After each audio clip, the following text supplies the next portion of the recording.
Welcome to Wilder Wolves Hall of Fame Mode fandom. My name is Wilder Adams and the Minnesota Timberwolves. The regular season is officially over. Second year in a row, 49-33 and the sixth seed in the Western Conference. And now today we are going to give a preview to the playoffs a little bit. That's going to be the main topic throughout the week. So we'll build more into the playoffs throughout the week. But today we'll do a brief overview at the end and we're going to talk about Beringer today, Terrence, Shannon, some of the last couple games of the season takeaways. And fortunately, I'm joined by Andrew Dukowitz, who, Andrew, I don't believe I've had you on since the trade deadline. So I think this is going to be a first, man. How are you doing? Good, man. Happy to be back. Always a pleasure. Happy to have you on, man. I'm happy, bro. Like, Ayo Dosunmu, bro. I'm thrilled about what he's doing right now. I'm really remember we had a debate over that, and usually you beat me sometimes, but I'll take that win. I'll take that win. Yeah, he has been. Admittedly, I thought he would come in and probably play a similar role to Mike Conley. Just corner threes, maybe one or two above the break, things that open up for him. I think what we've seen is there's just a lot more to his game, like his ability to drive and hit mid ranges, his ability to kind of connect with Rudy on the lobs and kind of get those pocket passes in there. And then he's just so good in transition, which I think one of the things I didn't account for was like him being so fast and so good in transition kind of forced everybody else to be faster and play in transition. Because if they want the ball, they have to catch up to him. And it's really kind of changed the makeup of this team, which again, happy I'm wrong. Like it definitely kind of opened up a new, not ceiling for this team, but like another way that they can play, which again, going into the playoffs is super important. It's kind of interesting. I've talked to Mike about it a couple times of just like, Ayo his game is just very similar to young Mike Conley, which I think throughout the season, one of the ongoing jokes I've had is like, this team doesn't really need a point guard. They just need Mike Conley to be 28 years old again, which I mean, they might have gotten it. They obviously scouted him, really liked him, and took like an educated guess that, hey, he's going to have some mid range. He's going to be able to be more of a playmaker, and they've hit it out of the park. Man, yeah, he was such a weird eval at the deadline because I feel like there was such a wide variance in opinions on him just in the national media world because there's the spreadsheet, followers, like very specific spreadsheet heavy people, and they'll tell you the on-off analytics aren't that good. And then there's some people, especially in Chicago, who would tell you like this dude's special. The fact that we traded him for second round picks is maddening. And I think we've kind of seen the grounding of Ayo Dosunmu in a situation where his skill set is more needed. That's kind of helped those analytics fix themselves a little bit. And also just, like you said, the added dynamics that Minnesota has, having an extra effective ball handler, having somebody who can force transition, whether it's forcing a turnover, getting out in the open court, being just simply fast as hell, right? I mean, he definitely adds a dynamic that this team is missed. I know we've had kind of a weird late part of the season where there's been injuries, the identity's been on and off with this team, but I think the biggest positive late part of the year is that the guard rotation is a lot better in position relative to like January. And how important do you think that is? I think for like regular season, I think it's really important because like Ant has talked kind of at length that he doesn't like bringing the ball up the court every single time, which when you have Dante and Jaden and Julius, it's kind of hard for Ant not to bring the ball up. I mean, Jaden's a weird dribbler. He sometimes loses the handle. Dante has kind of shown that when you pressure him enough, he's just doesn't have kind of the quickness to get by guys. And then Julius just kind of plods the ball up, which, then you're hitting half court with like 17 seconds left on the shot clock and you get one action instead of two. Like, I think it matters a lot just having a guy that you can inbound it to and just sprint up the court and you're ready to go. I also think, it makes the pecking order a little bit more clear, where it's like Dante can now play more off ball shooting guard stuff. Ant plays a little bit more as like a small ball three. Jaden gets a little bit more opportunities because he's playing, in a mismatch where it's not like Mike's out there and guys are leaving him open, or Bones, on games where Bones doesn't have it going. Again, guys kind of tend to just leave him open at some point. So I do think like certainly it helps in the playoffs. I'm not too sure how much it'll help. I think the playoffs, it's still going to be just a lot of Ant and a lot of Julius doing everything. Again, certainly could be wrong on Ayo. Have been this season. But I just think the playoffs, it's I don't think Finch is going to be as kind of, you know, letting go of the leash on some of these guys. And Io might be one of those guys, but for the future, I think that's the most hopeful sign of it, of like, yeah, I think you did find a guy that can be your lead guard next to Ant, which I know some Wolves fans still think they need to go out and get a point guard. I have people in my live chats every single post game saying they need to go get Kyrie or DeJounte Murray or throw in your random point guard. But like, Io's kind of perfect next to Ant. He pushes the pace. He's a good enough on-ball defender. He's a really good off-ball defender. And I mean, he's just smart. He doesn't take bad shots, which when you have a guy next to Ant, you kind of need just a really smart player that's going to take advantage of his usage. Yeah, absolutely. And we're going to dive more into a playoff preview. I just had to get my guy a little bit because it's been a while since he's on the show. But before we get started in today's show, I am so thrilled to tell you guys about the first ever Wilder Wolves podcast sponsor, 612 Tees. 612 offers a wide range of uniquely designed Minnesota sports tees, and you can see these awesome Timberwolves options right here. Because I am chronically online, the one that resonates with me is the Wizard of Naz t-shirt, because I've spent a lot of time making memes, and I once made a Wizard of Naz meme. So it comes to life in this t-shirt, and I am definitely going to buy one. But there's not only Timberwolves tees here, because you can look up here. There's a ton of different sports. You can also get crew necks, accessories, etc. There's a lot of Naz Reid agenda right here, and we always promote a Naz Reid agenda on Wilder Wolves. And then you see this really sick Justin Jefferson crew neck. Use the code Wilder25 to get 25% off your first purchase. It's a great way to support a small business, and it also helps this show out quite a bit, so definitely check them out. Make sure to subscribe to Wilder Wolves podcast, be part of this postseason. We're going to do some pretty exciting things. We're doing some post-game lives throughout this postseason, so stay tuned. Be ready for that. We're going to have fans on the show. It'll be kind of a good therapy if things go wrong, and for when things go right, it's just going to be hype. It's going to be fun. So make sure to stay tuned for those playoff post-game lives. And yeah, so let's get right into it, Andrew, because Kevin Garnett returned to Minnesota. I believe it's his first time since 2018, if I'm not wrong, that he was notably at Target Center. So that was really refreshing. What was it like just to see his return and just that event in person? Yeah, I mean, it was really cool. They did a really good kind of promo package before he came out. They went with it right after starting the lineup, so he was able to come out before the game. Little odd. I mean, A-Rod and Laurie were kind of flanking him like a boxer, which that's just weird look. They were also like suited up, which also like, you're going to a basketball game, like wear a hoodie. That's just my personal gripe, but like it was cool. He came out, dapped up Ants right before the tip, got a really good reaction from the crowd. And that was unfortunately kind of it. They didn't really go to him a ton on the sideline.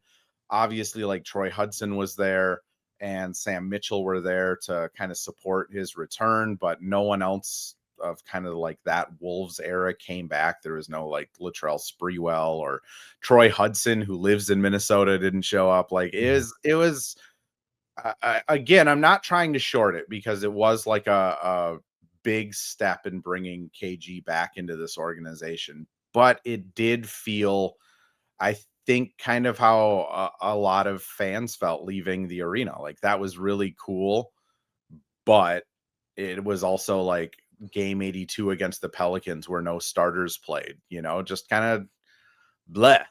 I will say, like, I do think next year at the jersey retirement, when they do that's going to be probably a more special, bigger event.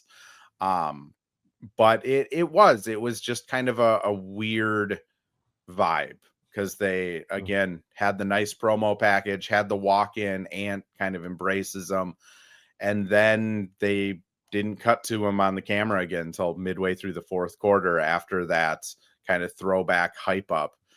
And then it was kind of over, which the other thing I will say is a lot of fans that reached out to me on Twitter or that I just kind of like chatted with as I was leaving thought it was the jersey retirement last night. So I think that also kind of fueled into just the weirdness of it of, if you're paying $80 for a nosebleed ticket to see Kevin Garnett thinking his jersey is going to get retired and it's a promo package and he walks out, like, that's tough. Yeah, I would say that. Were you First of there, all, Wilder? I didn't even ask. oh, I got a story for you, man. Holy crap. So I was flying back from Phoenix yesterday, Mm-hmm. but I was supposed to fly back on Saturday, but Sun Country literally ruined my life where they canceled our flight and then they flew us out at 11 Pacific time, 11:30, so 1:30, but then on the plane they had issues because the plane didn't have enough fuel. So then we stayed on the ground extra long and then by the time I got back home, man, I couldn't get to the game, so I just gave it to my sister.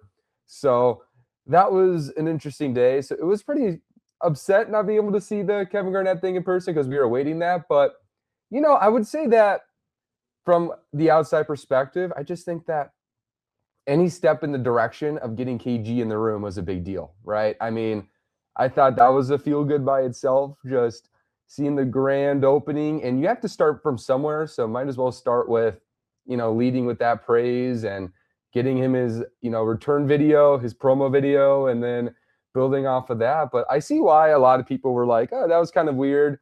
But also, you probably wouldn't want to go straight into a jersey retirement when it comes to like reintroducing him into the organization. I know he's taking kind of an ambassador role in late 2025. So little steps in the right direction.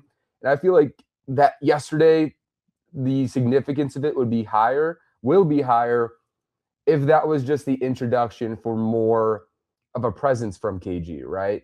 It'd be a little disappointing if it was like, oh, he returned and then we don't see him until the jersey retirement and then we don't see him again until 2028. I'm hoping that's a sign of more occasional returns now that he's officially part of the organization, now that the ownership is rebuilding that relationship with them. I think that's really important. I will just see how that relationship evolves over time. Yeah. I mean, I think that's it. Like, I I think in my opinion, I think having the return as a surprise would have been maybe the better play of like have him come out at halftime in a playoff game or have him come out in the fourth quarter, like as the promo is going out, he just comes out as that's happening. Like I think they could have did it a little bit different for like a pop. Whereas I understand like it's fan appreciation night, game 82, like let's get Kevin Garnett in there. But it just felt again, just kind of odd. But I do agree with you. Like it was a step in the right direction for a guy that had a litany of issues with Glenn Taylor and this Timberwolves franchise. And it hopefully is kind of a sign of like healing. The optimist in me thinks that he'll at least be around a little bit more. I don't, he doesn't live in the state.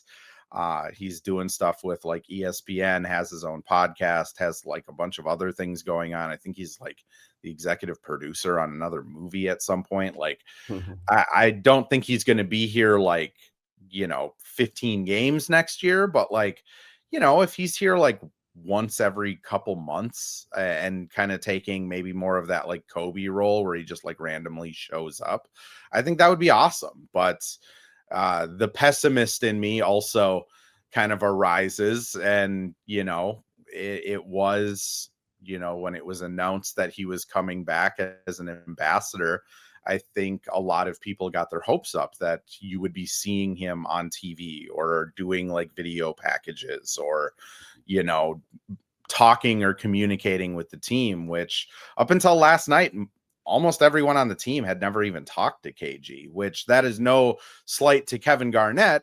Kevin Garnett, frankly, shouldn't go around talking to like 19-year-old Frenchmen. That would probably be weird, but like Johan, JC, Naz, like a vast majority of the players were like, yeah, we've seen YouTube clips, but we've never talked to him and don't really know who he is. So there's an optimistic side of me that hopes that this is going to turn into, like Dirk with the Mavericks or Kobe with the Lakers before he passed, or, some of these stars that do kind of show up every few months and, you see him in the locker rooms and stuff like that. But there's also that pessimistic side of just, it's been a really weird rollout of this Kevin Garnett return and partnership. Yeah, it's been slower than I initially thought. Like when they framed it December, it kind of felt like, all right, now he's going to be not like in the day-to-day operations with the team, but somebody who'd be, of course, he's been involved in a couple promos, and that's a part of his job description, it sounds like. But kind of expected him to be in the room, maybe at least more frequently. And maybe this first time, maybe that's the build up to that. I mean, Kevin Yeah. Garnett literally holds all the leverage in this relationship right now with, I think Minnesota's branding, it's more critical for them to reintroduce KG to the team than it is for KG's own legacy, because nobody looks at the KG situation and points fingers at him. There's zero stain in his legacy here. So I think it's definitely a relationship that Minnesota is probably going to have the more hands, in the kitchen a little more than KG. And in the short term, that's okay.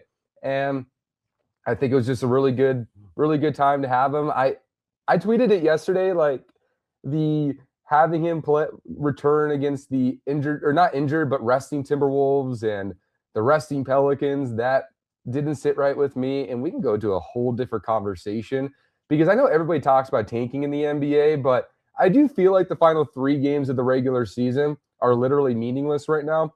And I think that to me is more frustrating, because you have games like the Nuggets in Oklahoma City where everybody's resting. And what's the point of televising that game when you're not getting Jokic versus Shea and the 2 powerhouses in the West? That's a whole different conversation we can get into.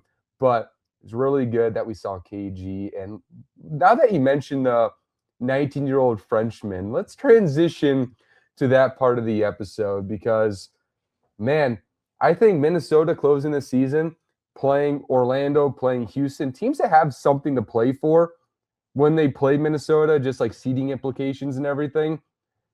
It was really refreshing for me to see how those young players that you don't see in the regular season much, Beringer, Shannon, etc., how they showed out. What did you think about the team the last 3 games of the season? Yeah, I mean, it's encouraging. I think the kind of main storyline for me has just been TJ. He's been hurt all season. When he did get opportunities, he was literally the worst player in the NBA. Like for about 3 months, you could go to net ratings, sort it from top to bottom, and if you went to the very bottom, it would be TJ.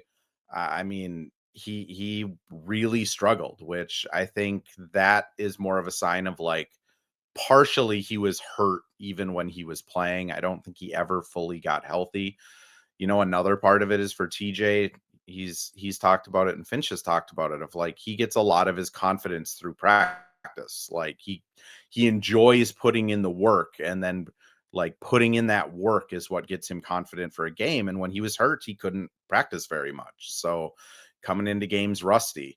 And then the last part of it is like TJ being on a scouting report. Like the NBA scouting reports aren't like a 50-page document of like what every tendency is, but like TJ has some pretty clear-cut deficiencies. He doesn't really have a right hand, especially going to the basket. He's a step late on defense pretty consistently, and if you whip your hips around right away, you can get an offensive rebound against him almost every time. And when you're in the main rotation, those things show up as bullet points for the other team's backup players and like starting small forward. And I think the combination of injury taking away some of his burst, and then just being on like actually having people know who you are really hurt him. And I think, the last 3 games, he has looked the healthiest he has looked all season. And I think it's a really big like confidence boost for a guy like him going into an off season that's gonna probably decide his career. I mean, I'm sure the Wolves are going to give him another crack at rotation minutes next season. And he's going to go into an off season with pretty clear instructions of like, you got to learn how to finish with your right hand. You got to learn how to be a little quicker on defense and square up your guy. And it's a lot easier to kind of see that vision and have that motivation when you finish the season just ripping off 30-point games and looking good.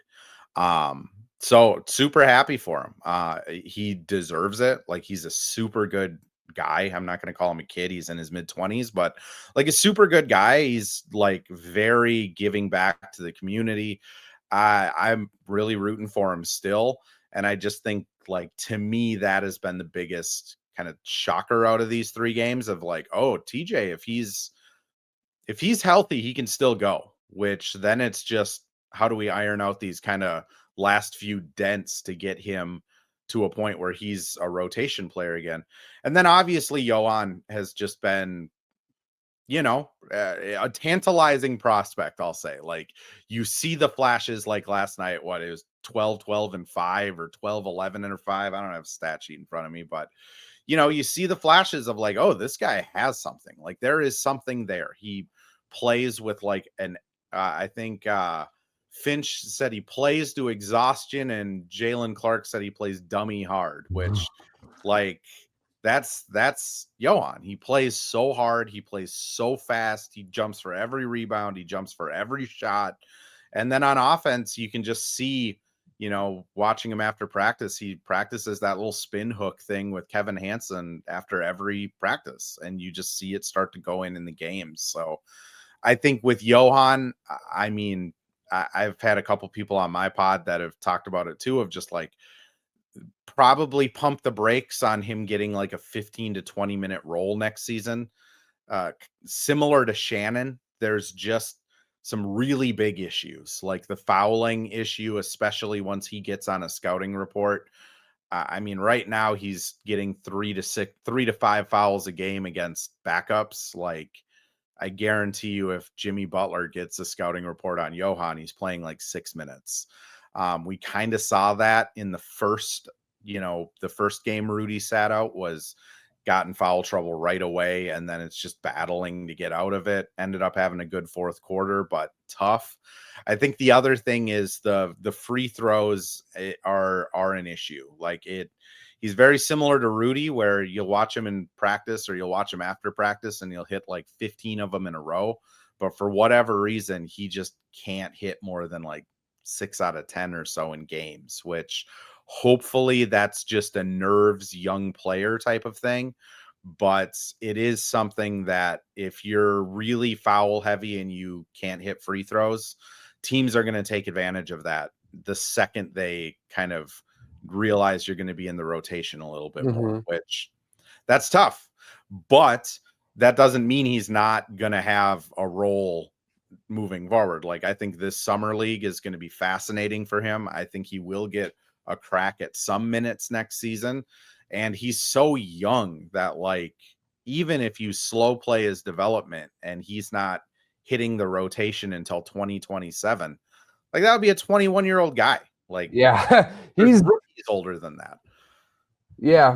Before we get into Beringer, like, yeah, let's tap into Shannon first, because I think that I always thought that the Shannon thing was kind of, I don't want to say that it was evident that, what was the reason behind his struggles, but you could just tell early in the year the burst was gone. I mean, the verticality, the first step, those two things that made him so ridiculous in transition in spurts his first year just wasn't there. It was not there. And he was whiffing on a lot of layups. And, you mentioned it going to his right hand, and some of the fouling issues, the lack of defensive discipline, all those things have been big questions with Shannon.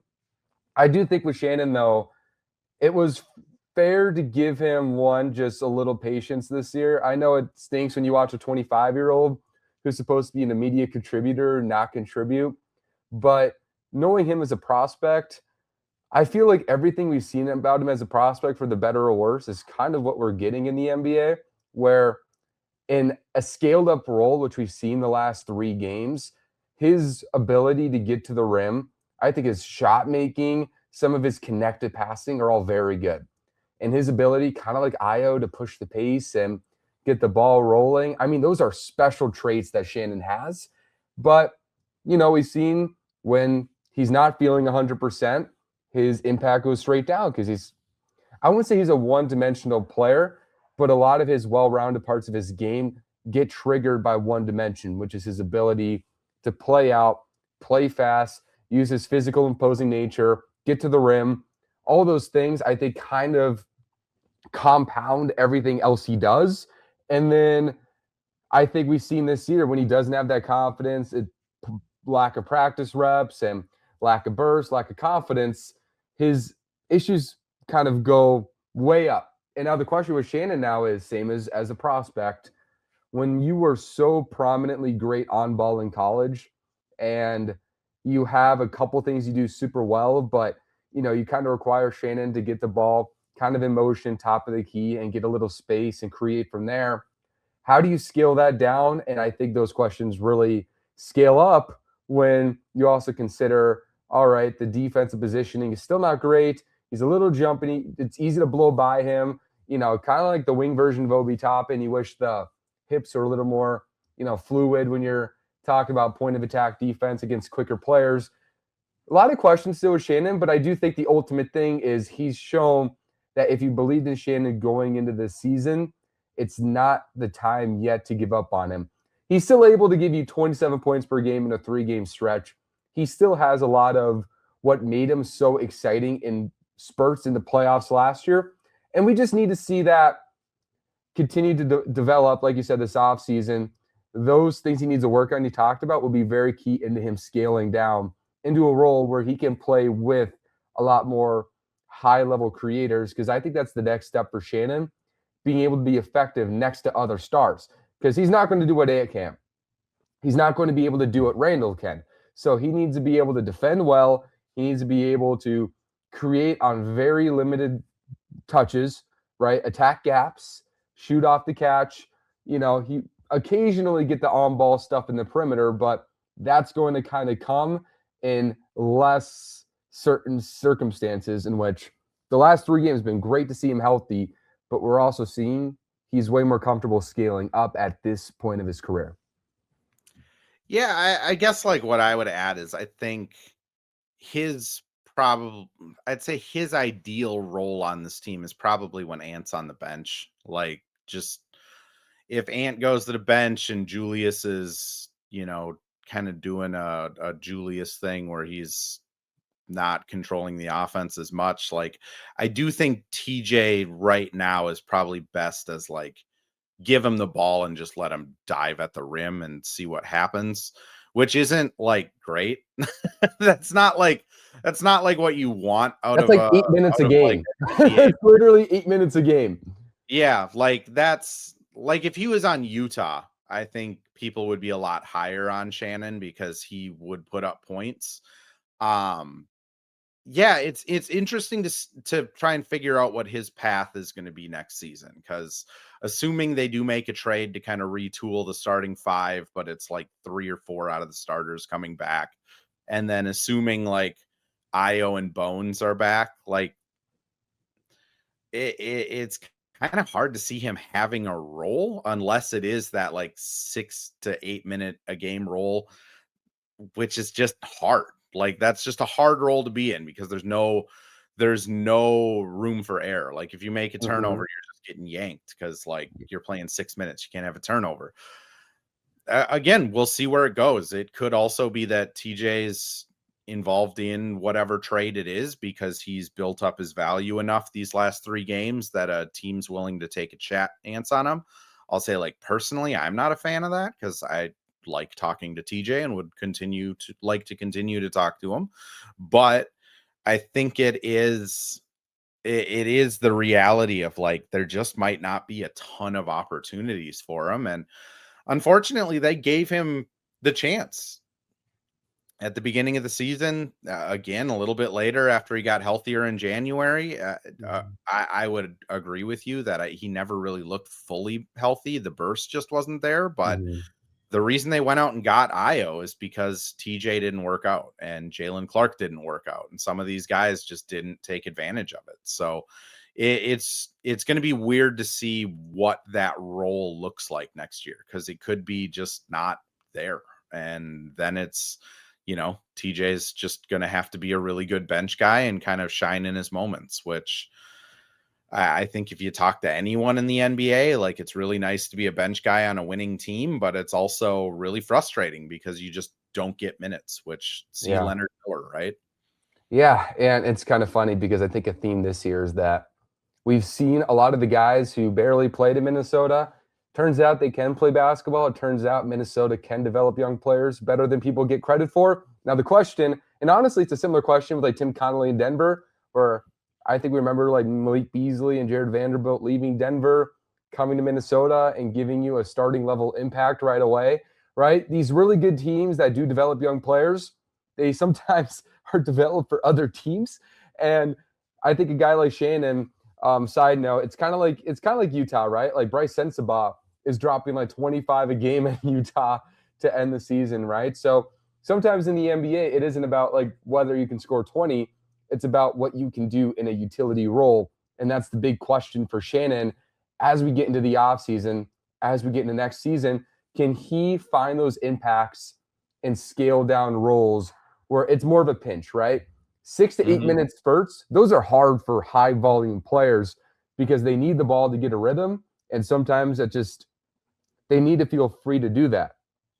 So that's going to be a question. But shifting to Beringer, I mean, yeah, like his talent is so mesmerizing, man. And it's funny because you could tell it's a dude who's still, you can see the progress, but you can also see somebody who's not that experienced yet. And that's not a bad thing. I mean, watching him against Derek Queen, Beringer was the youngest player ever against the Pelicans to get 20, 10, and 5 in a game. Even Wemby wasn't the youngest. So that's pretty amazing that a younger Frenchman was able to do that. But also, he played against Derek Queen, who got 30 and 20. So it's that weird nature of an 82 game season, game 82, two very talented young centers.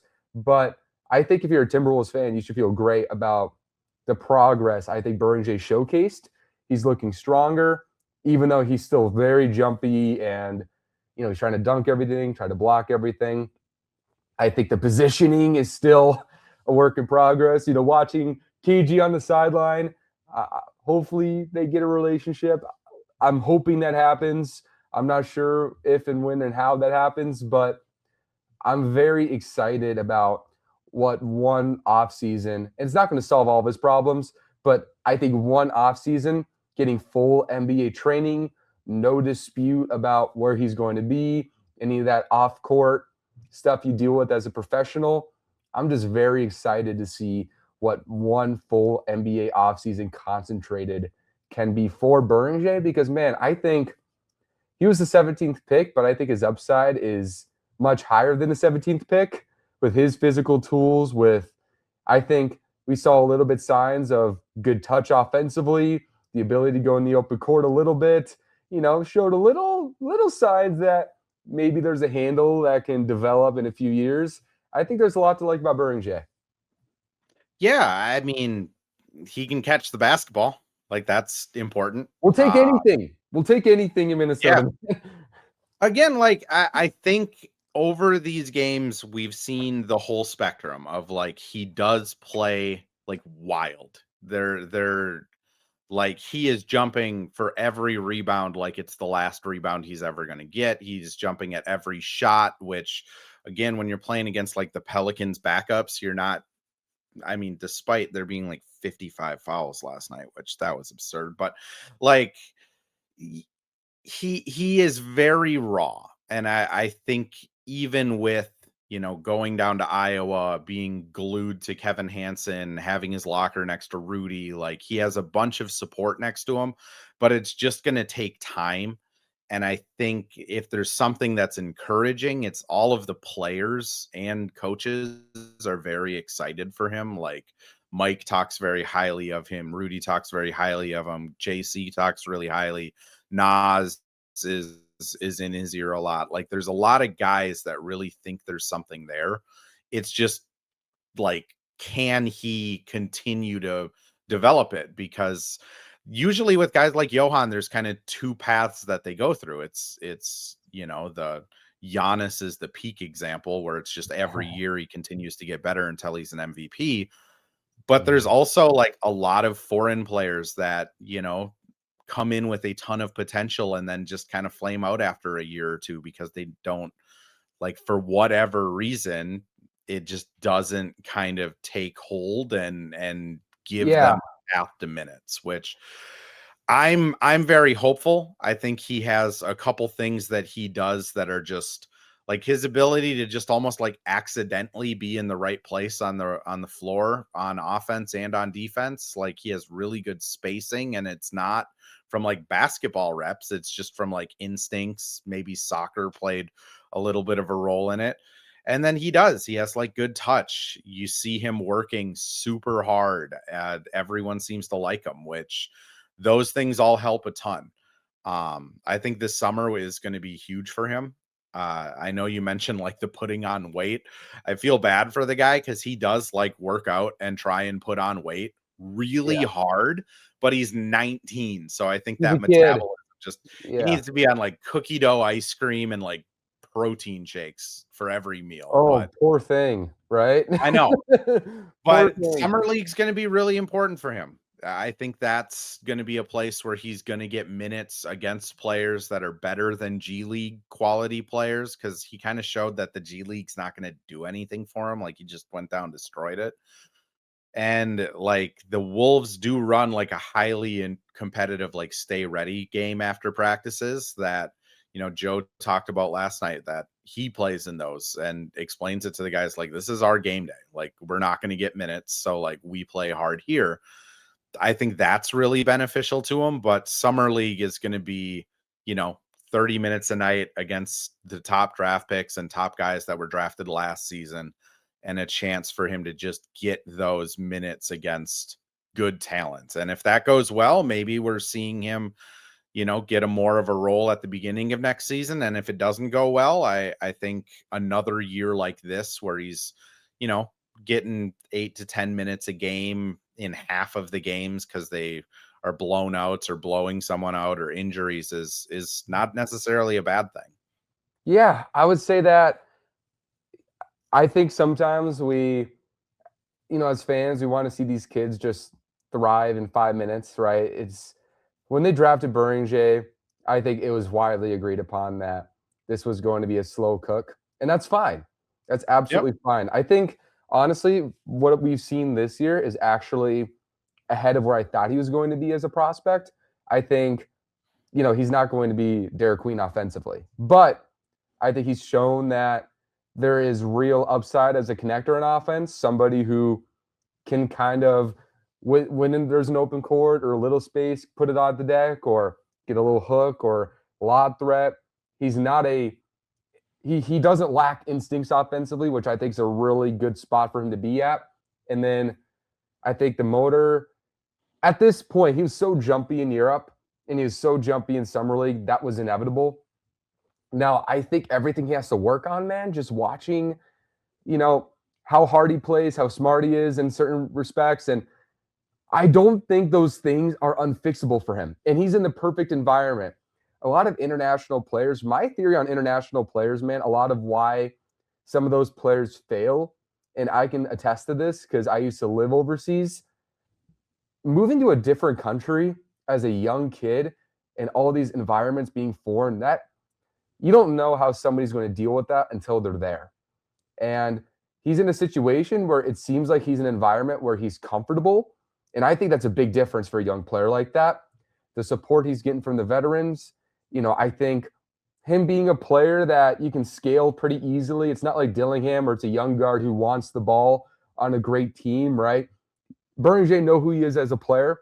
So I think there's a lot of reasons for next season. Like, I'm really excited with what he could develop into. I think his potential is pretty ridiculous. And I think he's honestly, for a player like this, I think it's kind of better for him not to play on a rebuilding team. Some young players just need touches. I think Terrence Shannon's one of them. Rob Dillingham certainly was. But I think this is such a good environment for him. And I think among all the young prospects, I kind of feel the way about Beringer, the way I felt like McDaniels year one in the NBA, where I thought McDaniels was this like super talented ball of clay. And McDaniels got those reps, so it was a different circumstance, but you could just feel the talent. You feel like that talent was eventually going to carry over. And I think I haven't been this optimistic about a prospect in Minnesota since that 2020 season with Ant and Jaden. So I'm really looking forward to it. Yeah. Yeah, I don't know. The Jaden thing's tough because like Jaden was like a McDonald's All-American, like 25 point per game Different scorer. stories, yeah. There's different stories there. I mean, Jaden had such a weird freshman season, and I think Right. there's a Like lot of he just immaturities had a of what hurt weird him. season at Washington, and I think it was, when oh gosh, former GM, that's name I'm forgetting with the Knicks now, Gerson. When Gerson Rosas like drafted him, I think it was like an educated bet of like, yeah, this kid was like a top prospect out of Washington, like in high school, 20 something point a game scorer. Just had a weird season running with beef stew at like Washington University. Let's take a stab at him and see what's there. And like it was pretty apparent like right away of like, oh, this dude's going to be like a defender and there's something there. Johan, I there's just so much unknown. Like he's only played basketball for 4 years. His lone season playing as a professional was in the Serbian league against guys that have like day jobs. Like Johan's even kind of joked about it of like he was the defensive player of the year in the Serbian league. And like, yeah, then you come to the NBA and it's like, I think, the Euro League is pretty comparable to like the NCAA, like maybe not the top teams in the NCAA, but it's at least comparable. Like once you're getting to like the Turkish League and Serbian League and Those are Australia, big leagues. Like the size in those leagues, I think that was a really encouraging thing about Beringer as a prospect, because he was a thin kid and you knew that would be work, but you knew that coming into the NBA, the strength disparity, this wouldn't be the first time for him that he's dealing with grown men. Like Serbians, like they'll tell you like that it might be outside the NBA, like the just strongest like front court league in the world, just strength wise. I It's not the mean, quickest league, it's not the most high end league, but the size in that part of the world, it's pretty good. I'll say like talking to Johan, he has brought up like the strength of players here and athleticism is just Oh yeah, the athleticism is it's different. like Yeah. it's even the strength. Like Derek Queen would be the strongest guy playing in Serbian league. Like Johan, I haven't put the clip up yet because Twitter was down last night, but we were talking to him about it last night and just like, what's the biggest difference? And he's like, everyone is strong. Like Mm-hmm. everyone is fast, everyone is strong, everyone is talented. And like when you're going from a Serbian league or like an Australian league where you're like a piece to a team that, you know, is I think it's a lot more comparable of going from like a high school to the pros, which it's just that's why a lot of high schoolers failed. Like it's completely different. Like just the level of competition, which I Yeah. think that's why Johan's such an unknown because he gets drafted and you kind of have, what you think it could be. Tim Connolly and Matt Lloyd both talked quite a bit of like it was the workouts that they kind of got the most out of Johan of like, oh, he does have a little bit of a mid-range that might develop. He is able to dunk from the free throw line famously. Like there are things, but it's just again, it's just I really am looking forward to Summer League Yeah. because he's gonna have an opportunity to just showcase a little bit more of what he's able to do with minutes against like actual NBA talent. Honestly, like I know I'm like completely in the WNBA pill right now, but that's honestly something I wish NBA players had the opportunity to do was just go play overseas in their off season. Cause I do think when you watch like a mid, like a borderline WNBA player go from playing in the WNBA to just EuroLeague in their off season, like it can tell you a lot. I think with Johan, something like that would be really beneficial because it's like he didn't play in college. He didn't play in a high level secondary league. He just kind of came from rumors. Yeah. Yeah, it's yeah, I feel like there's not really one league in the world in which you jump from that to the NBA and there isn't some sort of athletic transition. I do believe that like in Europe, especially like Eastern Europe, from like people I've talked to in the past, just it's a slower league. It's a strong league, but it's not the athletic disparity is big, and you're just never going to get that relative NBA talent level until you're in the NBA. Like in Europe, it's slower and there's no 3 second violation and all that stuff. It's a different game. So a kid like that, it's why it's such a big difference because they're coming into the league. It's a different culture. It's a different just athletic disparity. You're moving to a different part of the world and the human aspect that's hard. But yeah, I love seeing loved watching Beringer year one, and I guess we'll see what happens year two. And to close out the show, the Timberwolves, man, I mean, that second half of the year was interesting, right? Minnesota started the year 27-14. They finished, I believe, what was it, 22-19. So it was a regression in a way, a lot of shifting of identities. And I've talked about it previous episodes where it does scare me that the last couple of years, it felt like Minnesota at the late end of the season was still maintaining a pretty high head in terms of how they're playing. Minnesota was pretty consistently in the first seed conversation in 23-24, and they were still able to win games when Cat was out with Naz Reid, 24-25. They finished 17-4 with Randall on the court. This year, it's not been as strong played late in the year, and it's been injury riddled in certain respects. However, late in the season, we're seeing guys with some rest. And I think at this point, that's kind of the only thing you can hang your head on, that they're a little rested, I guess. And then also Minnesota's guard play improved the second half of the year. Just where do you stand, temperature check, on the Timberwolves as they get into the playoffs with the way the season finished?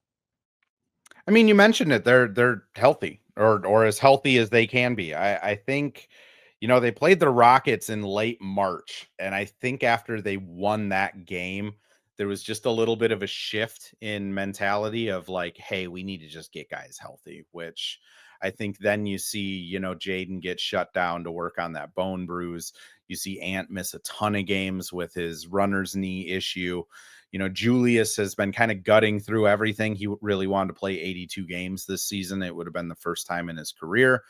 And like eventually it was just like, hey, the shoulder thing, you got to take some time off.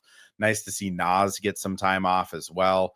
Rudy get rest, Mike get rest. I mean, hopefully we're not seeing Mike Conley in the playoffs, but you never know what kind of strings you're going to have to pull. So seeing him and Kyle get a couple games, I think that's the most important thing. Cause like if this Wolves team was limping into the playoffs, like Denver would have just mopped them. Like if Ant isn't healthy, it's just kind of over. If Jaden isn't healthy, things get really difficult. If Julius is banged up, things are really hard. And now they are healthy. They're not going to really have that injury excuse. They've been able to take about a week off. They'll have next week off to practice and prepare before they go into that Denver game. And like not many teams get the luxury to just do that.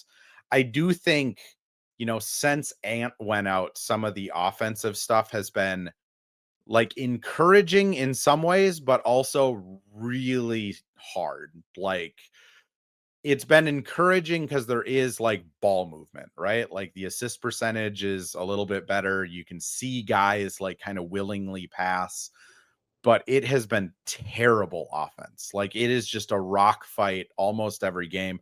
I want to say like the last 10 games, I can look it up here quick as I'm talking, but the last 10 games, they were like in the bottom 5 for offensive rating up until like these last 3 where they got garbage time.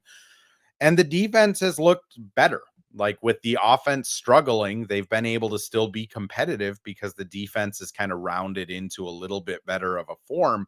Now, What does that mean in the long run? Yeah, over the last 20 games, they're 23rd in offense. Not great. Like, what does that mean going into the playoffs? Unfortunately, I think it's kind of just like this season has been. It doesn't really mean anything. This has been a team that Chris Finch has said has been bored at times. The players have not really lied about it. They've been talking quite a bit about how energy has been an issue in some of these games and motivation has So been an maddening, issue in man. some of It's so these maddening. It's like every year we do this with this team where it's like, you could have put yourself in a better position if you just did what you do in January. It's like the moment that New Year Yep. crosses and everything feels so far away and you're waiting for the All-Star break, just the engagement comes and goes. And it's like, you guys know, like tonight, this Wednesday night against Washington might not seem like it matters that much, but you're going to end up being the 6th seed instead of the 3 seed because you just drop games that you shouldn't. And it's 2 years in a row where it feels like, all right, you lost a lot of games you should. Minnesota, the second half of last year looked incredible, and it was mainly chemistry. But this year, that was especially a standout where, come on, guys. Like, it's happened to you guys like 4 times in the Finch and Ant era where you probably could have been a higher seed if you just took care of the games, but it's like a repeat of habits. And I'm like, oh my gosh. And I know these are like young kids still, a lot of these guys, like Jaden and Naz, and but you'd feel like a fourth, They're third in time, their whatever it 6th is. year, though. Like, the Yeah, young kids yeah. age-wise, I They're think year is fair. 6 too, right? It's like, Yeah. oh, no, I I know. do think, like, I think I don't know if it's a problem. We'll find out very soon if it's a problem or not. I don't think they care that they're the 6th seed. I I don't think either. I really don't.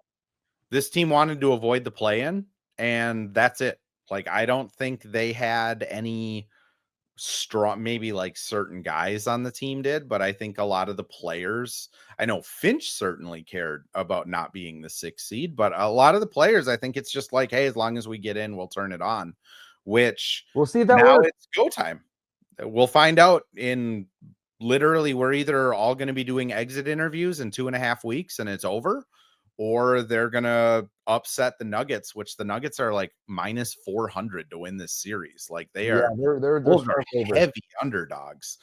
Like, now it's time to find out, which there is a part of me that's like, we've been through this before. We've seen this before where the Wolves can just turn it on against the best competition. But then there's also the part of me that's like, man, if you guys were just the 2 seed, like, you're playing your first round is going to be against the Clippers. Like, that's awesome. Like, why didn't we just get the 2 seed and then you can just knock the Clippers out? But that's not how the guys on the team think, which that's why I think like this entire regular season, like from a media coverage standpoint, has just kind of felt like a waste of time. Like, don't get me wrong, really enjoy covering this team, really enjoy putting out content for fans, like doing all of that stuff. But like, we didn't really learn anything. We learned that they have the potential to be a top 5 offense and the potential to be a top 5 defense. We learned that they still turn the ball over a lot. They have the potential to be the best shooting team in the league, but also the potential to be the worst. They wake Yeah. up for good teams, they fall asleep against bad teams, and now it's go time. We'll find out if they can turn that switch on like they've been talking about all year. And the funny thing is, I think you can feel like the energy shift, like in this fan base, and I've been a part of it too. Where on one hand, it does feel like a repeat of, all right, guys, we kind of know who you are. Like you're not going to wake up for these games. You will for these games, and that can be maddening. It can be, Yeah. and I think Especially if you're paying money to go to a if you're, game. it's the funniest Like, thing that's ever. always my point. Like, if you're paying, it's like $20 for parking. You pay like $70 for a ticket. You have to get a ticket for whoever's going with you or your kid. Like, it's a $300 outing if you get Yeah. food.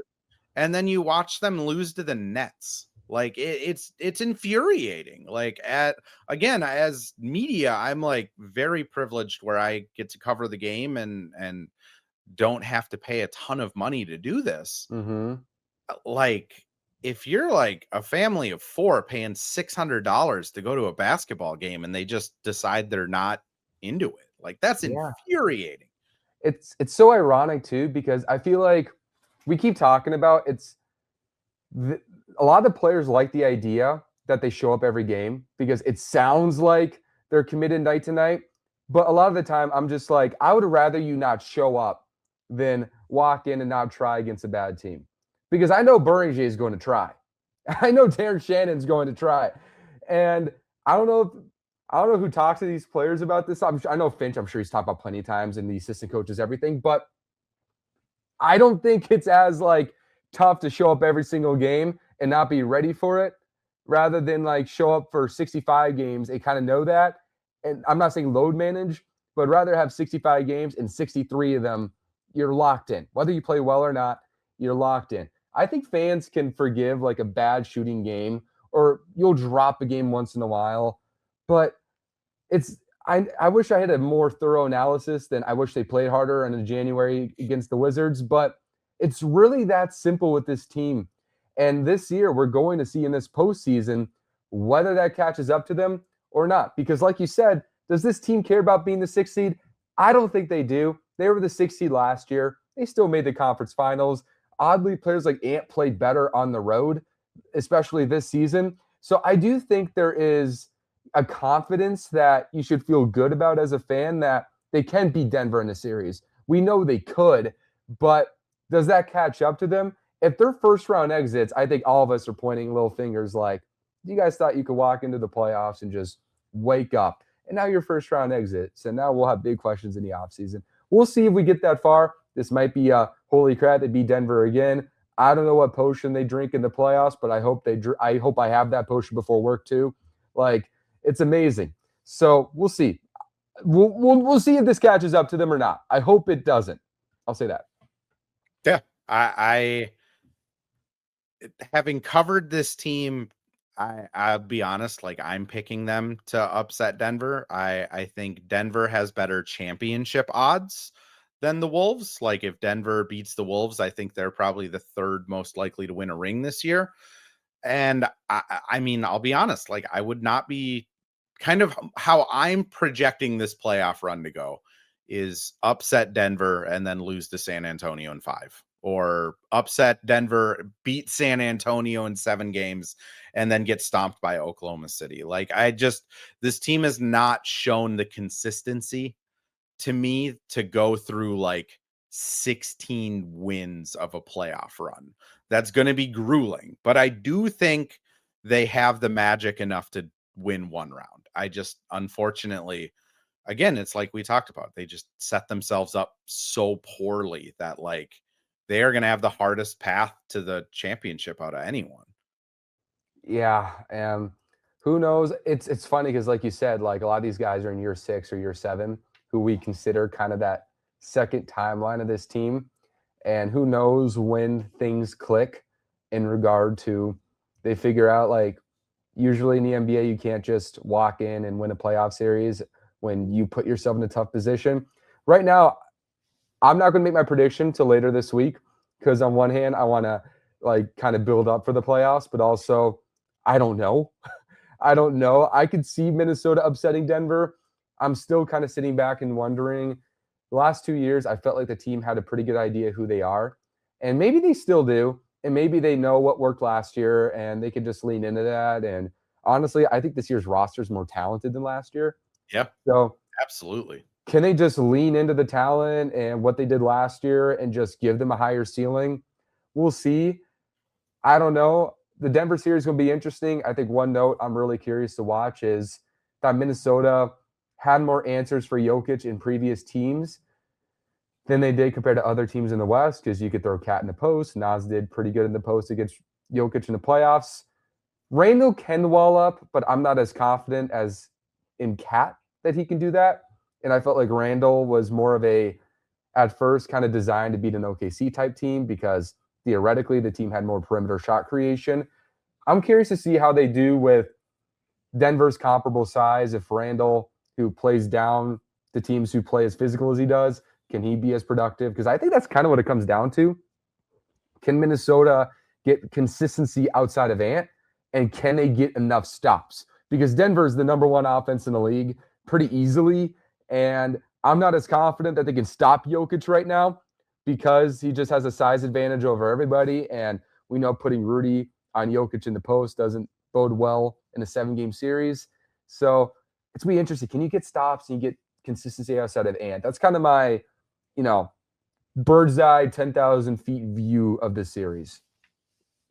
Yeah, it's going to be different. Aaron Gordon's a 40% 3-point shooter now. Like, you can't just let Rudy roam. He's an 80% 3-point shooter against the Timberwolves. I mean, how many times does he shoot 90% against us? It's ridiculous. But yeah, like it's going to be a lot different than 2 years ago. Like, Jamal Murray has had a really good season. Cam Johnson has put together like a hell of a month and a half to close the season. He's up to around 40% 3-point shooting. And it's built much better around Jokic, where he's just the center surrounded by shooting at all times. I think the non-Jokic minutes are still devastating for the Nuggets. Like, part of that is Jokic is just so gifted that he sets the bar so high, but Valanciunas has not had a good season, and they don't really have anyone else to throw out there in a playoff series that I think they feel confident with. Honestly, to me, it's, can the Wolves get stops outside of Jokic? Because I think it's unrealistic to say, like, we're going to hold Jokic to under 30 points. Like, he's going to score 30. So can you stop a Jamal Murray? Like, that pick and roll 2 years ago, you had Mike and Nikhil to kind of break that up. Can Ayo and Dante have a similar effect? And then it has to be Jaden. Like, on offense, it just has to be Jaden. Aaron Gordon's going to be put on Julius Randle. You look at a Christian Brown or Cam Johnson, those two are going to be put on Ant and Dante in some form or fashion to chase them around. So that means Jamal Murray is going to be put on Jaden a ton. And if they win this series, Jaden's probably scoring 20 a game, which, if Jaden scores 20 a game, then I'm not trying to be hyperbolic. Like, if Jaden scores 20 a game after the season he had, I think you're talking about like that 89, 90 Pippen season right before Pippen became Pippen. Because if he can prove that he can take advantage of those mismatches, the sky's going to be the limit, because Ant's not going anywhere. Yeah. And, I'm definitely, especially after the way Jaden played this year, I'm definitely leaning on the boat of, I think he's very close to a breakout. And I just feel like we'll get into the offseason when we get there, but it'll be very interesting because I think we all know there's going to be a day where this team is going to lean into the next timeline, which means, right, like I felt like Rudy and Cat and Randall and even D'Lo, really good like bumpers for the young kids. And we know the best version of whatever you get with the Timberwolves will be with Ant, 27 to 30 years old whenever that comes. And when does that time come where it's like, okay, here's the new nucleus, and we lean into that? So we're very curious to see if those next kids can Jaden, can Naz, can those players in that 24 to 28 range start to really pop. And we've seen Jaden in the playoffs a couple times where he can get 30 when you need him to. He did that against Denver before. You can get him 22 against OKC, right? He's had moments. Can he be consistent? Because they're going to need that, because Minnesota is going to need inevitable scoring outside of Julius Randle. And I don't want to make this like a go after Randle podcast. It's just not. But I do think if you are expecting 22 on 51% every single night from Randle this series, that's just, you're going to be disappointed, because Randle might have a really great pop-up game and he could have a good overall series. We'll see. I do have questions with Gordon guarding him, because he's not going to be able to bump off of him the same way he can in certain matchups. But they need. Gordon is one of the very few guys in this league that has the strength to match Randall. Like, I agree, I 100% agree with you. Like, this is going to be a crappy Randall series, and I don't want to say it, but I agree. No, it just is. Like, if they got the Lakers, it's going to be an awesome Randall series against San Antonio. I think Randall's going to be huge because they don't have anyone to match his physicality. But Aaron Gordon is, like, if he's healthy, it's not going to be a Randall series. So then it's like Ant is your primary, and like Ayo or Jaden, one of those two has to pop. Which, to your point of like, are they going to go to the second timeline? Like, this playoff run, as weird as it might sound, because this season has been so up and down, like this playoff run probably determines that. Like if Ayo is scoring 15 a game, if Jaden's 100%. scoring 20 a game, if Naz is scoring 20 a game, I think they pivot hard. I think Rudy's out of here. I think Julius is out of here. I think like Mike and Joe are very end of the bench guys. Kyle's probably gone. Like I think you pivot completely to that. And if Jaden doesn't take a step, if Ayo struggles and Naz struggles, then it's probably okay. We got to go find another stopgap for 2 years. Which either way, it's going to be a pivot. It was so interesting. Oh my gosh. Yeah, I mean, and financially just makes sense because let's just say, I mean, I don't know how much Io is going to make this summer. We'll see. But if it's Nas territory where it's like $26.5 million with the modern CB, like the new inflation that just inevitably happens, that wouldn't shock me. If it's 5 years, 130 or whatever, that wouldn't shock me. 5 years, it might slightly surprise me if he gets fully 5 years, but you know what I mean? That type of rate. I think it'll And then be. if, I think a Nikhil or Naz is the right comp. Like I think yeah, that's his value. Like I think low high end end. starter, high end bench guy. Nikhil obviously took that money and like has vastly outperformed that probably. But Mm-hmm. like, yeah, I do think like Io is. You can't let him go though, and to pay him like. I know they'll have Mike's, like, since Mike's money is off the books officially at the trade deadline, they'll have a little bit of cash to wiggle around with. But they gotta keep him. Like they Yeah. traded all their young assets for him. So they're kind of locked in there. I just think, if this playoff series goes well, you're probably trading Julius for a 23, 22-year-old and kind of resetting around that. Maybe Rudy gets traded as well. And if this playoff series goes bad, you're probably doing a Kyrie, KD, get another old guy in here to try and maximize Ant until he's ready, which to your point, it's going to be fascinating. It's going to be fun. Yeah. I never know what to expect with this team. I really don't. And sometimes it just makes it good. It's fun to cover this team in that way where when the stakes are highest, you just don't know what's going to happen. But I feel like that's the significance of this year, right? Because every other year, it's like we know Jaden and Naz, like, do they get the extension money? Like, we know we need Cat or Mhm. Randall to deliver. And this is like the first time I'm walking into a playoff series and I'm like, not uh, I'm kind of expecting up and down nature from Randall this series. I'm just expecting it. He's had a very up and down season. I know he's averaging 21, 7, and 5. It doesn't feel like it, right? I mean, I'm just expecting an up and down series against Denver because that was my biggest fear with them. You get a team like Denver. Last year, Minnesota got very favorable playoff matchups for Randall.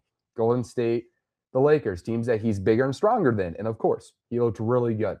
This year, we're not getting that. And we saw OKC last year. He had a really bad playoff series when they could match him a little bit. So, how does Io, Jaden, and Naz scale up? And like you said, if you're not confident that they can scale up, you're probably looking at logically, okay, what next star do we put next to Ant in that Yeah. scenario? But then if they just knock the ball out of the park and Naz and Jaden average 18 plus this series and Io plays well and they win around, then you're confident like we can scale these kids up. And I lean toward these kids can scale up and be really good players on good playoff teams. I just saw Nickeil Alexander-Walker leave. And if you asked me a year ago who's the most likely to drop 20 points per game somewhere else between Naz, Jade, and Nickeil, I'd have Nickeil last on that list. And I Yeah. like Nickeil. So now it makes me wonder what happens when Jaden gets elevated? What happens when Naz elevated? It makes me more confident that these kids can scale up because I watched Nickeil Alexander-Walker do it. And that's Jaden another on interesting wrinkle. Utah would be so fun. Like he'd just be pissed off all the time because they're losing games, but it would be so fun. Yeah, he would give them But like I mean, 24. honestly, I would say like we should expect this. Like they are in their 6th and 7th season with Nas. Like this is the time they should show flashes. And if they don't, then I think you get to ask serious questions. Like if Naz has a really bad playoff series, let's say it goes 6 games and he averages like 8 points on 35% shooting, like I think you can bring up a question of like, what are we doing here? Like, what are we doing with this guy? If Jaden has a terrible playoff series, like I think it's a fair question to be like, what are we doing here? Because they're at that age now where they should show those first flashes. Like they should show the flashes that like Jaylen Brown and Tatum did 3 or 4 years ago. They should be showing the flashes that like a Klay Thompson did when he was in that we believe kind of Warriors stage. Like that's a 25-year-old. They honestly, this should be the season that Jaden in the playoffs we're sitting there going like, oh, that guy can do this. And it's set up for him because I agree. Like Randall, I think is going to be largely ineffective. Like I would not be surprised if there are games where Randall's getting like 25 minutes and we're seeing a lot of Kyle or a lot of small ball, just because that's Aaron Gordon, man. Like he's going to be able to give Randall trouble. Yeah, I hope they don't walk into this playoff series, and I worry this is going to happen, and we just talked about it early. I hope the plan isn't, all right, Ant's just going to get the ball a lot, and then Randall's going to get the ball all the time. I hope there's a little more variance that we see this playoff run, because I feel like in previous years, they kind of had to, because they've been short on ball handlers for multiple years. This year is the year where it's like, okay, Randall, you can use him, but then also we should have expectation that Ayo and Jaden and all these other young players, that they can start carrying the load a little bit. And I think having Randall feel free in a playoff series where he doesn't have to dominate the ball, you hope that gets a more efficient version of him. I don't want this to be, okay, Ant, your turn, Randall, your turn. There's nothing productive to that. You're probably not winning a championship that way. And also, you're not answering questions. And I don't think you're getting out of Denver that way. Like if it's Ant and Julius both have 30% usage, like I don't think you beat Denver. There's like no way you beat Denver that way. They're going to have to embrace some of these other guys, which I think Ayo has shown that he's willing to just take it. Like literally, he will take a rebound and just run full court. And if no one's with him, he will take the shot. I think Bones has a little bit of that too. I think if you're relying on Bones in a playoff series, that's probably not ideal for this team. But, you know, if there is one thing about the Chris Finch era, it's when this team has time to prepare, they usually come in and look really good. So I'm banking on that. And then I'm kind of banking on Randall just having, you know, the kind of like what he did last year, where in games where he didn't have it going, he just moves it, which honestly, we haven't talked about Ant a ton, but it might come down to just Ant as well. Like how willing is he to get off of double teams and just make the right pass, knowing that, you know, he's setting up a teammate, which he says Jaden McDaniels is his favorite player in the world. It might be time that we see it. Oh yeah. Yeah. That's funny, because I feel like that's the one thing that would be really nice to see, like more Ant Jaden connections offensively, because it feels like the best version of Jaden offensively is when Ant isn't playing. And you don't want that if that's your long-term tandem. So I agree with you. I think Chris Finch has a lot of pressure this series, because the reality is this is like his 6th season. And he's, I believe, the 6th longest tenured coach in the league right now. And I think the fan base overall, I think the criticism has been fair, but I also think that we shouldn't undermine a lot of the good with Chris Finch. And if he walks in this playoff series and Minnesota they look prepared, he gets the best out of the complementary players surrounding Ant, and either they win the series or they're in a great position to, I think you walk in this offseason feeling pretty good about Chris Finch year 7. If they walk in and they're blown out in 5 games, it's inevitable you're going to have the question, what are they going to do at coach this summer? Are they going to keep him? Or are they not? Because it's a very unforgiving position in the NBA. Whether you want him gone, whether you don't, it's unforgiving. You can't debate that.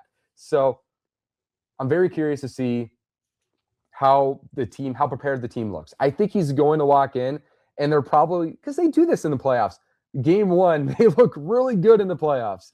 Pretty much any first round series. They killed the Suns. They looked amazing against Memphis. They looked amazing against LA. They come in prepared. Honestly, I don't know who's going to win the series. I'm picking Minnesota to win game one, though. That's where I'm at right now. Your Chris Finch point, I think, is interesting, because I do agree with you. Like, if they upset Denver and they lose in the second round to the Spurs, and the Spurs are just like, Wemby is going crazy, and it's like, how on earth do you stop this human? I think you look at Chris Finch and it's like, yeah, all right, fair. Like, you brought him to the second round, and Wemby dropped 50 in 6 games, and he's 7'5". Like, yeah, fair. There's not much you can do against him.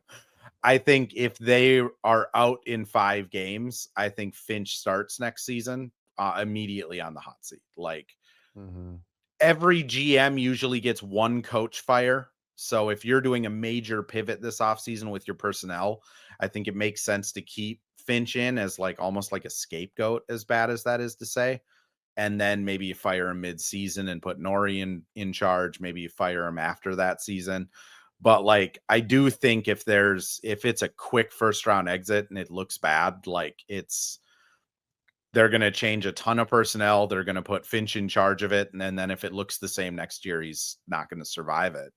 But there is that world where they upset Denver and San Antonio is just like light years ahead of them. And it's like, all right, yeah, Finch did it again. He got them ready for playoffs. They best chance, like, ink them to a new deal and let's roll. But I think a lot of the frustrations that fans have with Finch, I mean, especially around like the motivating these guys to play, like the amount of times I've seen Finch come in with no voice, like it's like a almost more of like a player thing, which then it's like kind of back to that personnel thing. Like, do you just need different guys around Ant, Jaden, and Naz in this next era to get them focused, which you'd hope not, because they are far enough in their career. But yeah, this is probably the most important playoff run of Finch's career. Like, I do think a lot is riding on this for him. Making it to the conference finals is really hard. Minnesota, If he I makes believe 3 conference finals, like, just lifetime contract him. Like, that's Popovich stuff. Like, that's where it's like he's played a mind game all season and just flipped the switch on. Like, it just build a statue. Yeah, like, if you make, because I think Minnesota is the first team to make multiple conference finals in the West since 2019. Yeah, that's just a testament to how hard it is. So if Chris Finch, after a year, Minnesota just, it's ugly all year, and we're like, it's disengaging. And look, I find myself at times where I feel like I look back, I'm like, I was a little too critical on Finch there. And I think there's justified criticism at times. I do. I think sometimes like the momentum management in games and in the season can be better. I do believe that. But, you know, I think I found myself a little too tough on him on the Dillingham thing. I think I found myself a little tough on a couple of circumstances. But like, if they just gas out in the playoffs, they flame out, I think if you're a fan, you have every right. No one's going to fight you on that. If he gets to the conference finals a third year in a row, holy crap. Holy crap. Yeah. That's a big deal. Especially after this year. And like last year, it's always like interesting, like the revisionist history of like, oh, they didn't have to play anyone to get to the conference finals. Like, Luka existed for the Lakers. Like, that dude led the league in scoring this year. Like, it's not like that just didn't happen. Like, yeah, that was a clunky team. And also, like, Golden State, like, I think they beat them with Steph. I don't think that mattered a ton. And then they lose to the eventual champions. And if you're going to sit there and like say that doesn't mean anything, then like, why don't more teams make conference finals? Like, yeah, other teams had easy paths. New York should have made the finals last year. They played a Tatumless Boston the last couple of games. Like, why didn't they make the finals? Like, if he makes 3 conference finals, especially after this year, like, I do think that's your guy. Like, I don't know how you get rid of him in the near future if he's able to do this again. Yeah. And I mean, like, the ideal vision is that you keep Ant his whole career. We'll see. I mean, that's hard, but maybe you do. Who knows? And in that case, like if you should be thinking about that way as a franchise. You should. You shouldn't be thinking like when he leaves us. Like no, leave that That's to like that's don't think dumb. like that. Don't think like that. So you should view it as we have 10 years of Anthony Edwards, and if in 4 years you decide, okay, he's 28 now, maybe we should make a change. Like there's time for that. So it's going to be very fascinating. I think there's a lot of directions this postseason can go. And the way this is the worst the team has looked the last 3 years at the end of the season. So if they do it and the West is more difficult this year than it's been the last 2 years, fair. Got nothing to Yep. say. If So they upset Denver and San Antonio, like, all right. if they do that, I feel like they could do Fair. everything. Yeah. I'm locking into OKC and I'm like, we're beating them. I don't know how we're going to do it, but we're going to do it. Like the amount of arrogance I'll be walking in as a fan in that series, as great as they are, it would be astronomical. I will say for Minnesota to win their first championship since those Twins teams, which those Twins teams went worst to first both times. Like people forget about that. That was a very unexpected, weird thing that they won World Series. Like if the Wolves win a championship, this would probably be the way that you would script it, right? You make yourself the hardest possible path, and then you have the weirdest possible season, and then you just run ruckshot. So like there is again like their path of Denver, San Antonio, OKC, and then probably Boston. Ridiculous. That's insane. That's just unrealistic. But if you're a Wolves fan, this somehow makes sense. It feels right if they were to win their first one. The Timberwolves are like that. I don't know if you know people like this, but like that one person who can like do like rocket science, but they can't open a can. You know Yeah. those people? It's Yeah. just like They're too smart. they're like too smart, and then they're just like missing really basic things. Like, can you open a can? Can you like clean your bathroom? Right? That's the Timberwolves sometimes, where it's like I don't feel much worse about them in the most difficult circumstance as I do in like what's 2 plus 2.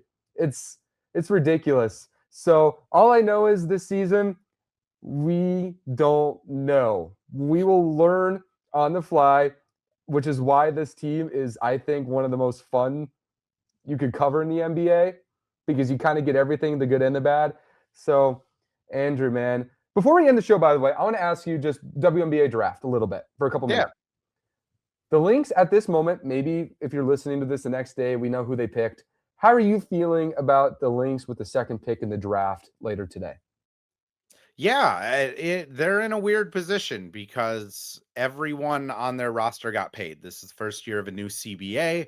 Salary cap went from 1.4 million to 7 million. And I think myself, some other writers, and the Lynx certainly thought that maybe some players would stick around on this team because it's been so dominant the last 2 years and because they kind of have this power of friendship vibe.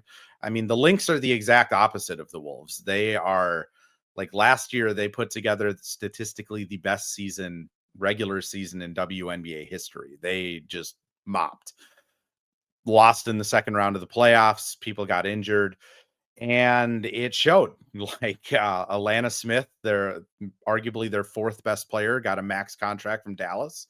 Bridget Carlton, their fifth best player, got a max contract from Portland. Jessica Shepard got a near max. She was their best player off the bench. Natisha Heidemann got a near max. She's their second best player off the bench. Dejanay Carrington got a near max. She was their eighth best player off the bench. And then Masha Kluin-Dakova got a above minimum, and she was their ninth best player.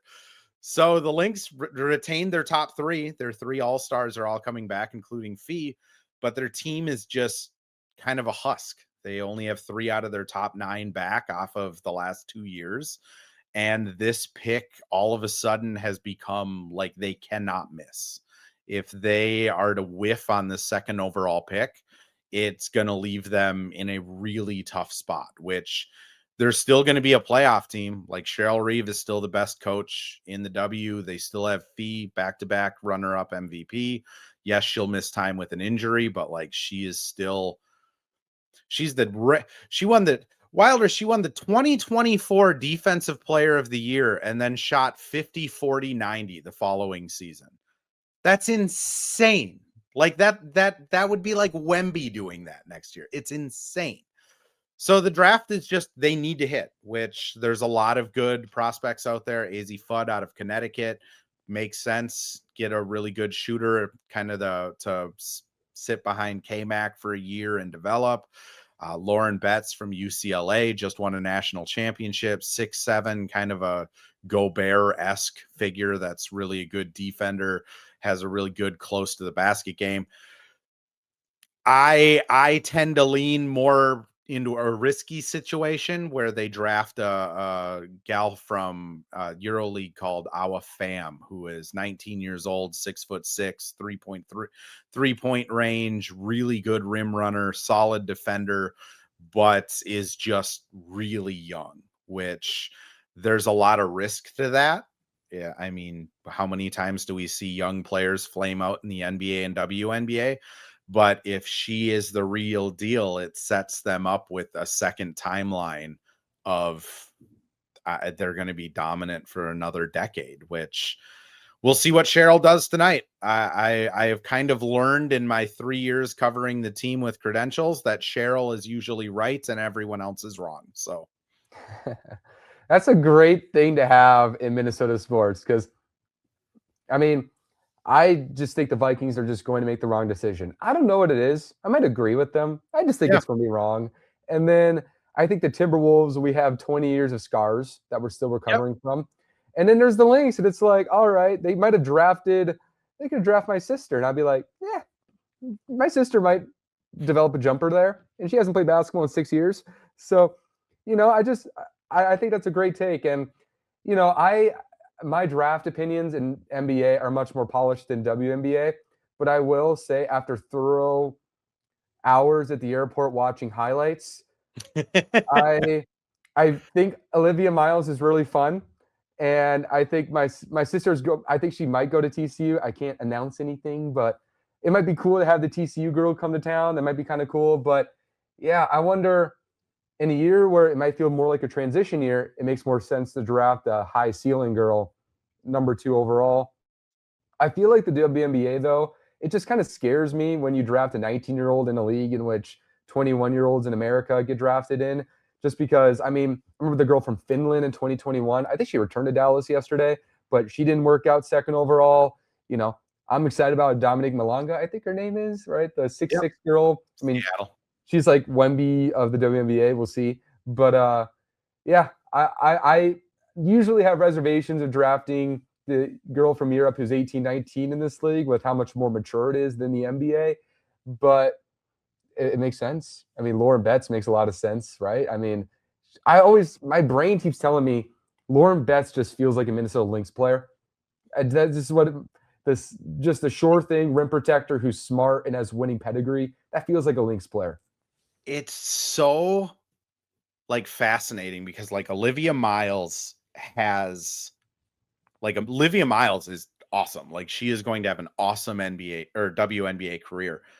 But then you like look at the Lynx side of it and it's like everyone on the Lynx needs to defend. If you do not defend, you do not play. That is the standard. It is how it works. And Olivia Miles is not a good defender. Like she just isn't. There's like technical issues to it. There's probably a little bit of like want to issues on the defensive side as well, but like she's just not a good defender. So it's like in my head, it's like Cheryl Reeve. There's kind of 2 things I've kind of honed in on is like she needs a veteran point guard because I think she would murder a young point guard that made a lot of mistakes. Like I don't know how they would survive. Like Cheryl's point guard play kind of demands excellence, and Courtney Williams is an all-star because of like the excellence that Cheryl demands and because Courtney's able to kind of like rise to that. So it's like my brain can't compute drafting Olivia Miles. So if they drafted Olivia Miles, it would be one of those things where it's like, oh, you just went with the really good point guard. Like that makes a ton of sense. Like, but all of my prior thoughts would be like, what are we doing? Like, this isn't normal. Yeah. Lauren Betts is similar. Like the way the Lynx play is 5 wide out, switch everything on defense. Okay. Everyone on offense can shoot, ton of ball movements, a lot of cuts. And Lauren Betts is just like, she's a 6'7" interior offensive scorer that is a really good rim protector, but can't really switch. So it'd be really similar to like when the Wolves brought in Gobert, and it's like, well, you guys just had this like really fun switch everything blitz, like everyone shoots Wolves team with like Vando as the only guy that can't shoot. Now you're bringing in Gobert, like you're gonna have to change everything.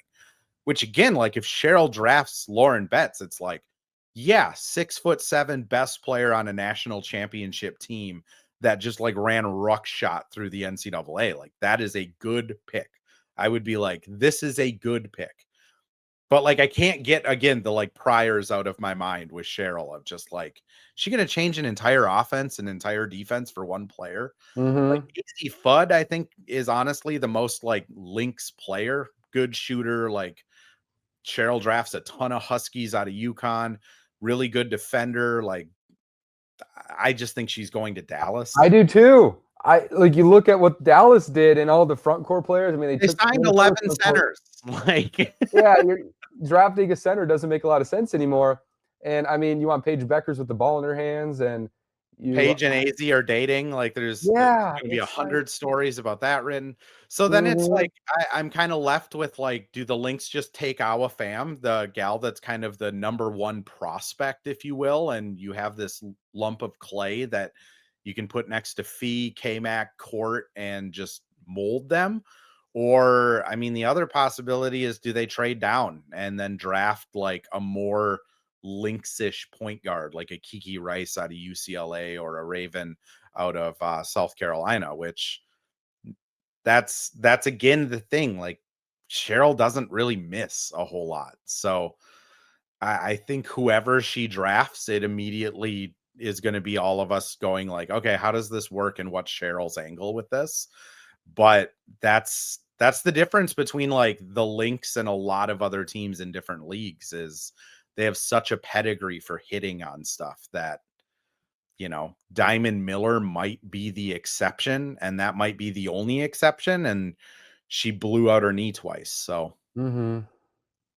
Kind of feels like the Spurs, or yeah, they draft a brand of basketball, and the Spurs, the Celtics, the mhm, Yankees, like the system is bigger than the team. yep. And honestly, you can tell me if this is a bad comp. It sounds like a better version of like the 2024 draft in the NBA, where there's like four guys you can make an argument for number one, and like you take the championship big from UConn, you take either the really gifted overseas ball of clay and Alex Sarr, you take kind of the day one wing. It kind of feels like 2024 draft in the NBA, but applied to WNBA and just a better version of it. And it sounds like Awa Pham is like the Alex Sarr of the draft. Is that fair?